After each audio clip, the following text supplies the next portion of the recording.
Folawe was born into poverty so deep it echoed beneath the Oshodi bridge. Her mother sold amala and ewedu from a small wooden kiosk right under the roaring bridge, where buses screamed past and Lagos never slept. After school every day, Folawe tied her wrapper, washed plates, and served hungry customers till nightfall. From that same kiosk, she watched luxury cars glide by, tinted windows, soft music, quiet power.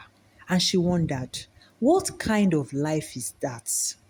Her mother always said one thing: work hard, my daughter, be loyal, be honest, no matter what.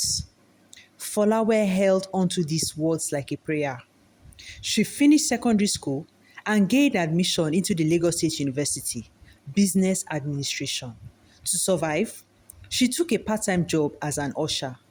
Every Saturday, she crossed over to the island, serving guests at lavish Owambe parties, holding trays of drinks for people whose lives felt galaxies away from hers.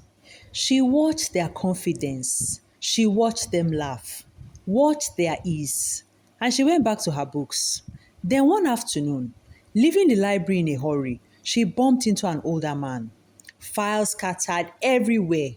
Panicked, embarrassed, she apologized and knelt down to help him gather his documents. He smiled. 2 days later, she dressed for work and headed to the Monarch Lekki Expressway. This wasn't just any party. It was the party of the year. Rear Admiral Williams, retired, national chairman of the Power Party, was celebrating his 70th birthday. As she ushered guests to their tables, she froze. It was him, the man from the library. He smiled again. "My name is Chief Rotimi," he said. "Are you studying?" A week later, they met again on campus. This time, they talked. Chief Rotimi was a 50-year-old man, a widower, a father of two teenagers, and the head of a major advertising agency. And he was doing his PhD in her department. They kept talking, then laughing, then caring. They fell in love.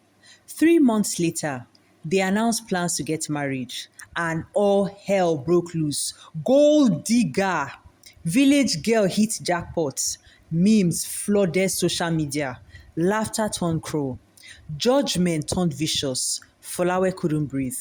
She quit her ushering job, stopped going out, and refused to ask him for money. One night, crying uncontrollably, she called Chief Rotimi. She ended it over the phone. He was devastated. He said quietly, "Of all the women I've met, none ever wanted me, only what I had, except you." He fought for her. She stayed. 2 months later, they married quietly. No noise, no headlines. And just like that, the story faded. Folawe joined the PR team at his company. She worked harder than anyone. She loved his children as her own. She gave him peace. They had 2 children together. Time passed, quietly, powerfully. 20 years later, Chief Rotimi threw an extravagant party for Folawe's 45th birthday. Television stations fought for coverage. Industrialists arrived, oil moguls, governors.